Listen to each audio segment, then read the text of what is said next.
What is up, everybody? This is Alex from IHE TV. Today I'm giving my rough thoughts on Stranger Things Tales from 85, the Spider-Verse Stranger Things animated show. So I could stomach about 5 episodes of this. There are 10 all in all, so I've seen half of the show, so this is my thoughts on the first half. There's no way I'm finishing this shit. I'm amazed I even got 5 episodes in, to be honest. The only reason I checked this out was a kind of morbid curiosity on a couple of fronts. One, this ongoing trend of jumping on the Spider-Verse kind of simplified art style or animation style, where you can not necessarily be as frame heavy with the animation, cut corners here and there. But with this and GOAT, it's very clear when a project is using it to enhance its art style or narrative communication, and when it's just trend-chasing budget shit. And the other angle that's kind of interesting is the fact they released this after the show is over. The story of this is set between seasons 2 and 3, which were, God, what years were those? So season 2 ended in October of 2017, and season 3 started 4th of July 2019. So you gotta remember 8 years ago, like what was going on with these characters, what was going on in this gap.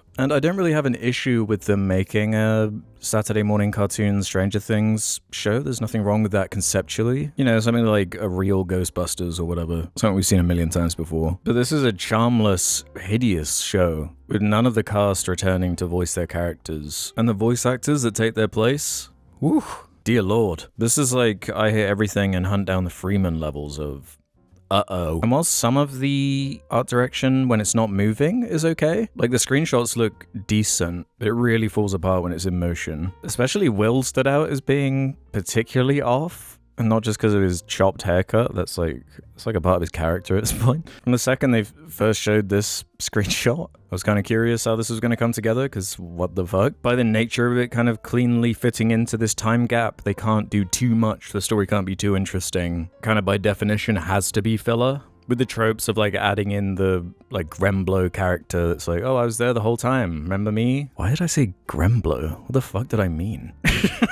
That is not what I meant. Oh, I meant Graggle Simpson. Cross wires there. I didn't mind this design. That was something. This is the stereotype of how people see animation. It's like, oh, it's just some throwaway shit for kids, I guess. Even though I thought part of the Stranger Things appeal was how broad it was, how it appealed to kind of everybody. Whereas only babies could enjoy this, really, and even then, you got so many better choices. Yeah, I wasn't taking notes, or I haven't actually finished it, so I'll leave it at that for now, because I'm not gonna think about this ever again. And it's hardly even a missed opportunity, because just the timing of this, maybe if they released it 7 years ago, this would have actually kind of made sense, but as it is, definitely not a recommended show to check out. Kind of funny that it exists, but also just another example of the Spider-Verse maximalism and style just kind of being used and abused. Entertainment industry is very good at doing that. So let me know your thoughts on this show. Do you like it more than me? Are you surprised it's as bad as it looks? Let me know, and I'll see you on the next vid. Bye!